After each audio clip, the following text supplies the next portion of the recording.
the Chevrolet Traverse enjoys a lot of popularity. This 3-row SUV from Chevy now gets a whole new everything. This rides on the same C1 platform that the Enclave and Acadia do, but it's getting a huge overhaul. And it gets 4 trim levels that include LS, LT, Z71, and RS. Yes, that's right. I said Z71. More on that later. It gets a more squared-off design, more rugged and old-school SUV-like. Actually, it kind of has got a trucky-looking front end. It's got short overhangs and a lower belt line, which makes visibility better for both driver and passenger and makes it feel airier when you're driving and inside the cabin. Yes, I knew the lower belt line would make a comeback. Thank you, Chevrolet. Inside, you're going to get a bigger 17.7-inch touchscreen up front. Wow, you guys, this screen here, it's all standard on every trim level, and it is impressive. You also get a ton of cargo space in the rear with 97.57 cubic feet of space. That, for the time being, is best in class. In between, there are options like leather or Evotex covered seats, captain's chairs or bench seating. All of those can come heated as well. You can also get a power 3rd-row seat. The instrument panel now has an 11-inch screen, and everything sits lower on the dash. Even the dash is a little bit lower for improved visibility. I really, really like what is going on inside this Traverse. Okay, so my first impressions of what's happening in here is kind of a wow moment. The first thing that you're gonna notice is the screens are really impressive. The graphics are super clear. Honestly, the processor seems like it's pretty quick. It does use haptic touch to operate it, which, you know, is kind of easy to get used to. There are HVAC system use buttons down here, so you're not completely relying on this, although you do have them here.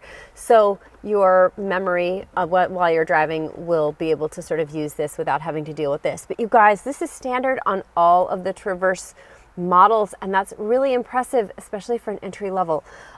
Otherwise, as far as the design goes, it's very simple, it's very clean. Chevy told me that they're trying to sort of aim for more of a truck looking environment in here. So again, that's going to mean like really simple, less complicated, less clutter. There's more space for storage, especially underneath here, under this console. And this is going to be your shifter. So they've moved the shifter from here to the column, which again saves some space. Overall, I'm really impressed, and I think you're going to be too.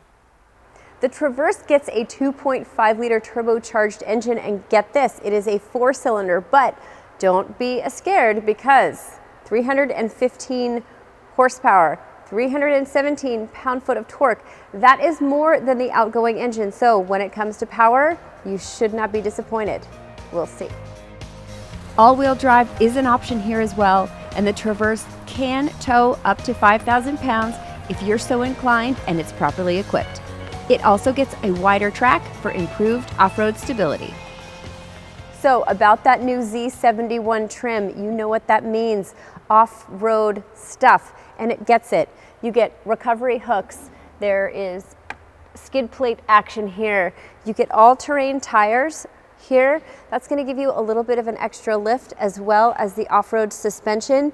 You're also going to get an off-road mode in the terrain select.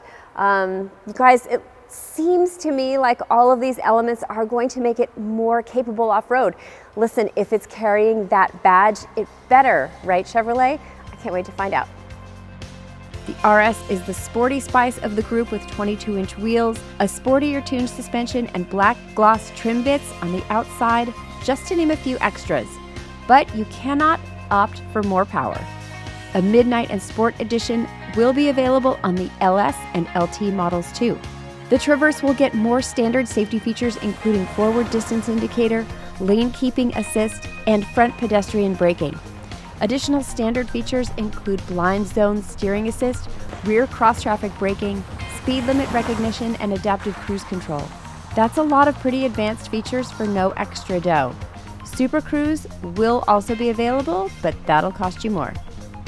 Competitors in this group are aplenty and include the Grand Highlander from Toyota, Ford's Explorer, the Buick Enclave, and Nissan Pathfinder.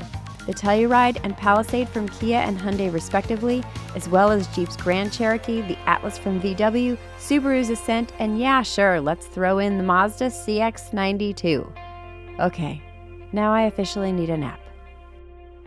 So guys, the Chevy Traverse looks like it has a lot of really exciting things going for it. New design, new trim level, great new interior, tons of tech and safety features. There's going to be a lot more to talk about here. Stay tuned.